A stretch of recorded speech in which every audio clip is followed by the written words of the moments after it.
Bonjour et bienvenue dans cette nouvelle vidéo de moncapitaine.com.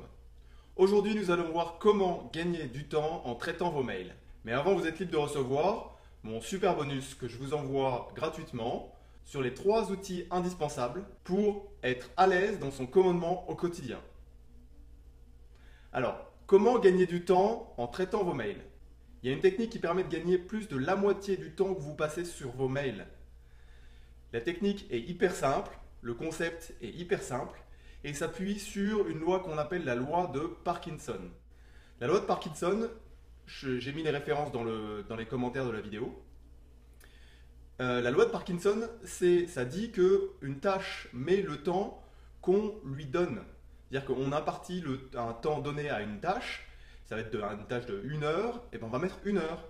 On va peut-être dépasser de 10 minutes, mais voilà. Alors que si on ne donne pas de deadline, si on ne donne pas de délai, ben on va mettre facilement 2 heures pour faire cette tâche, alors qu'on aurait pu très bien le faire en 1 heure, 1h10.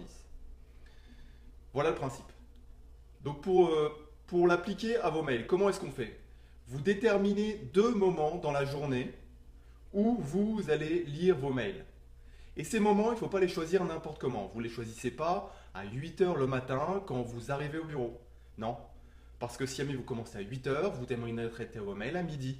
Même si vous avez eu 2-3 breaks entre temps, vous traiterez vos mails pendant toute la matinée. Vous ouvrez vos mails à 11 heures. Comme ça, vous savez que vous passerez une seule heure à traiter vos mails. Ce qui peut se passer avant, de toute façon, pendant 3 heures, en 3 heures, il ne va pas se passer 1000 choses. Et le deuxième moment où vous ouvrez vos mails, c'est à 16 heures.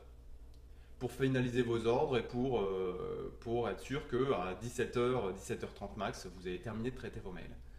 Voilà. Avant, vous êtes déconnecté du réseau. Si les gens veulent vous appeler, ils vous téléphonent. Si jamais il y a des choses qui sont urgentes, ça ne se traite pas par mail. Voilà.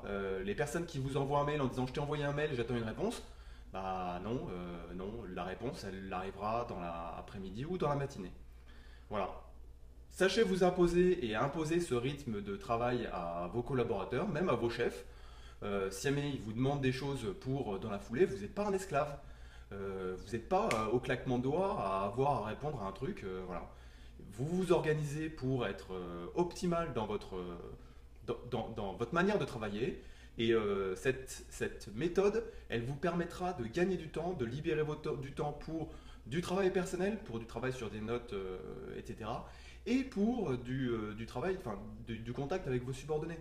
Parce que dans une vidéo précédente, je vous ai dit que votre temps, vous deviez le répartir en 3 tiers. Un tiers pour vous, le travail que vous devez faire au quotidien, le traitement de vos mails, etc. Un tiers pour vos subs, que vous passez avec vos subs, à former vos subs sur vos méthodes de travail, sur plein de choses, à contrôler, à faire plein de choses. Un tiers pour l'imprévu. Voilà. Voilà. J'espère que cette vidéo vous a plu. Si vous pensez qu'elle peut servir à quelqu'un, n'hésitez pas à la partager. N'hésitez pas à dire que vous aimez cette vidéo si vous pensez que cette vidéo peut être utile à quelqu'un d'autre. Voilà. Je vous remercie. C'était Rodolphe de moncapitaine.com.